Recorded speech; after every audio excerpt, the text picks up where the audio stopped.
Halo semuanya, saya dari Stan Maulana Ginting. Pada video kali ini saya akan menjelaskan tentang faktorial menggunakan perulangan di Kotlin. Nah, di dalam ini saya akan membahas tentang konsep perhitungan faktorial secara matematis dan bagaimana cara mengimplementasikannya ke dalam bahasa pemrograman Kotlin menggunakan perulangan. Namun sebelum itu, kita harus mempelajari dulu teori dasar faktorial, contoh perhitungannya sampai membuat program lengkap yang bisa menghitung faktorial secara otomatis. Nah, jadi apa itu faktorial? Faktorial adalah perkalian semua bilangan bulat positif dari 1 sampai n. Faktorial dari n ditulis dengan simbol n tanda seru atau bisa dikatakan dengan n faktorial. Rumusnya adalah n faktorial sama dengan n dikali n minus 1 dikali n minus 2 dan seterusnya sampai 1. Namun perlu diingat bahwa ada ketentuan khusus yang dimana 0 faktorial sama dengan 1. Oke. Lanjut contoh perhitungan faktorial. Contoh pertamanya ada 3 faktorial. 3 faktorial sama dengan 3 dikali 2 dikali 1 yang hasilnya adalah 6. Contoh kedua 4 faktorial sama dengan 4 dikali 3 dikali 2 dikali 1 yang hasilnya adalah 24. Dan contoh yang ketiga ada 5 faktorial sama dengan 5 dikali 4 dikali 3 dikali 2 dikali 1 yang hasilnya adalah 120. Nah, dari contoh ini kita bisa lihat bahwa faktorial ini hasil perkalian yang berurutan dari angka terbesar sampai angka 1. Nah, selanjutnya untuk implementasi di dalam Kotlin. Nah, bagaimana cara membuat programnya ke dalam Kotlin? Nah, ini adalah tampilan kode lengkapnya yang dimana program ini akan meminta user memasukkan angka kemudian menghitung dan menampilkan hasil faktorialnya. Mari kita bahas baris per baris gitu. Baris pertama, fun main. Nah, kita lihat dulu struktur fungsi utamanya. Fun adalah keyword atau kata kunci untuk mendeklarasikan fungsi di Kotlin. Main adalah nama fungsi utama yang otomatis dijalankan saat program dimulai. Nah, tanda kurung buka dan tutup setelah main itu untuk menandakan parameter fungsi. Di sini kosong karena tidak ada parameter sama sekali. Kemudian tanda kurung kurawal buka menandakan awal blok kode fungsi dan kurung kurawal tutup nanti ada di akhir itu untuk akhir menandakan akhir blok kode gitu. Oops, nice. Print. Nah, selanjutnya ada baris print. Nah, baris pertama dalam fungsi ini adalah fungsi print. Print digunakan itu untuk menampilkan teks masukkan angka ke layar tanpa pindah baris. Jadi kursor akan tetap di baris yang sama menunggu input dari user. Baik.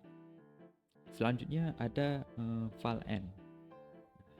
Baris kedua ini kita untuk mendeklarasikan variabel n menggunakan keyword file. Apa itu file? File artinya variabel yang tidak bisa diubah nilainya setelah dideklarasikan. Kita menggunakan readline untuk membaca input dari user, kemudian input tersebut dikonversi menjadi integer menggunakan to integer or null. Jika input tidak valid atau null, maka nilai defaultnya adalah 0.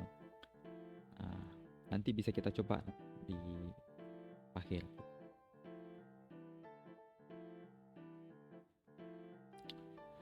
Nah, ini baru selanjutnya kita mendeklarasikan variabel hasil menggunakan keyword var. Apa itu var? Var artinya variabel yang dimana bisa diubah nilainya. Tipe datanya adalah long, yaitu bilangan bulat 64 bit. Kenapa saya menggunakan itu? Karena faktorial itu nilainya cepat kali membesar.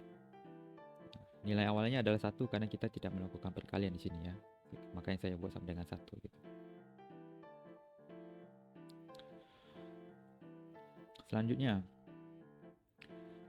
Nah, ini adalah bagian paling penting nih. Baris keempat adalah perulangannya. Kita menggunakan for loop untuk melakukan perulangan. Variabel i adalah counter atau penghitung yang akan bernilai dari 1 sampai n. Tanda 2 titik adalah range operator yang artinya dari 1 hingga n secara berurutan seperti faktorial. Yang dimana di dalam perulangan ini kita mengalihkan hasil dengan i menggunakan operator bintang sama dengan. Operator bintang sama dengan ini artinya sama dengan hasil dikali i. Jadi, perulangan ini akan berjalan sebanyak n kali dan setiap kali mengalihkan hasil dengan nilai I. Tuh. Selanjutnya lagi baris kelima, yang dimana print ln hasil gitu. Nah, baris kelima ini menggunakan print ln untuk menampilkan hasil.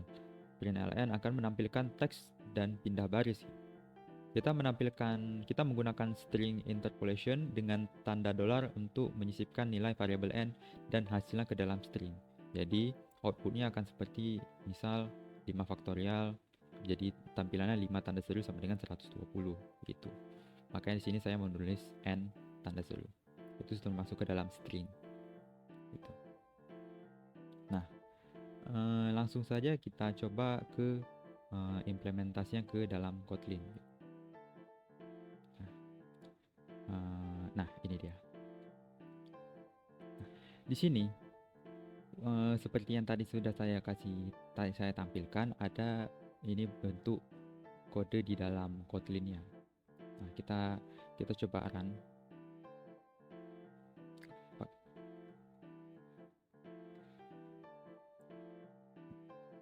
Nah, di sini masukkan angka sama sesuai dengan di line kedua. String masukkan angka. Nah, di sini kita contoh memasukkan nilai 5, di mana hasilnya harusnya adalah 120. Tekan 5, kita enter, dan tampil 5 faktorial sama dengan 120. Dan kita coba lagi nih, jika kita menginput nilai yang bukan angka, yang dimana itu harusnya tidak valid. Seharusnya nilainya adalah, kita lihat. Nah, benar kan? Yang dimana nilainya adalah 0 faktorial maksudnya. Nah, jadi ini adalah tampilan atau hasil implementasi ke dalam Kotlinnya. Dan jangan lupa juga, saya lupa bilang kalau ini kan saya menggunakan long yang dimana 64 bit. Jadi batas maksimal angka faktorialnya itu adalah 20 faktorial. Yang dimana jika saya mengisikan lebih dari 20 faktorial, yaitu 21, maka hasilnya bakal invalid. Itu kalian bisa menggunakan yang lain gitu, supaya angkanya bisa lebih luas. Nah, baik, begitu saja video penjelasan dari saya, video pembelajaran dari saya. Semoga video ini bermanfaat dan mudah dipahami. Mungkin ada kekurangan, saya mohon maaf. Ya, baik. Terima kasih. Assalamualaikum warahmatullahi wabarakatuh.